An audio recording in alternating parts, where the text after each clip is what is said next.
Data has an incredible community of incredible professionals and data scientists and academics that are all driven by this desire to understand the world and make it accessible and create the tech that sits on top of that and that helps people to achieve whatever it is that they want to achieve.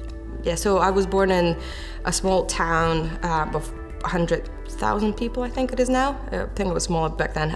It's in central Siberia. It's called Seversk. It is a nuclear town, so we have barbed wire around it. You cannot get in or out unless you were born there, effectively. Like, my mom was amazing for me, She worked through whatever she needed to get the goals that she wanted, that she set in front of her. She was just like, right, when you can, you're gonna go that way. You're gonna go to the West. You're not gonna stay here. My parents signed me up for a music school to play piano when I was 5 years old.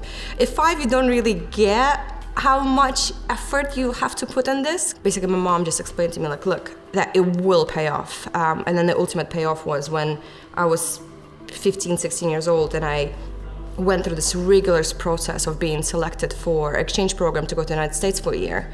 A lot of the times and for a long time, I was struggling with sense of belonging and where do I belong.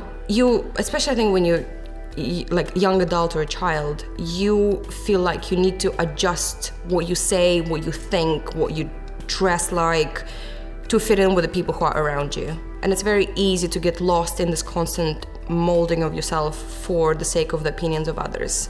I think once you accept who you are and you understand where your values are and what your beliefs are and what is that you're not willing to compromise within yourself, it becomes sort of liberating, because then you just know who are those people that you're looking for to be within your network, within your friendship, within your work, who you want your boss to look like. Recently, for the last couple of years, I try to get myself involved as much as I can in women in data community, and whether it was I was speaking to them at one of the conferences or someone else was speaking to me at some other conference, we all share a story that can help you either learn or get a perspective of something that you already knew, or just get an answer for a question that you didn't know you already had.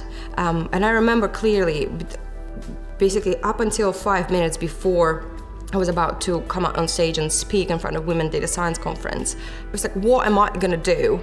A 25-year-old coming out on the stage and then speaking in front of these incredible women who has been at it for longer than I have, done all these amazing things. What am I possibly can teach them about, doing data visualization, automated tools in R? Like, pfft. But the incredible support and that came at the back of that, the moment I started speaking, of just seeing, eyes lit up and be like, processing what I was saying and taking me seriously was incredibly empowering. And I think all of us just need to get over that initial thought of, I'm not good enough. There are always going to be people who've done something for longer and better, potentially. Yes, why not? And we should learn from them, but it doesn't undermine anything that we know. I feel like being young is not a negative. It just means you potentially can go through the same experience in a different way, and you can learn from it in a different way. It doesn't undermine anything you know or anything that you bring to the table.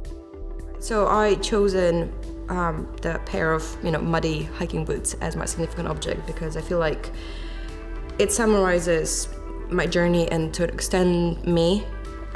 Because life isn't always pretty. You need to get down and dirty and go through things that you don't particularly want to go through to get to where you want to get to.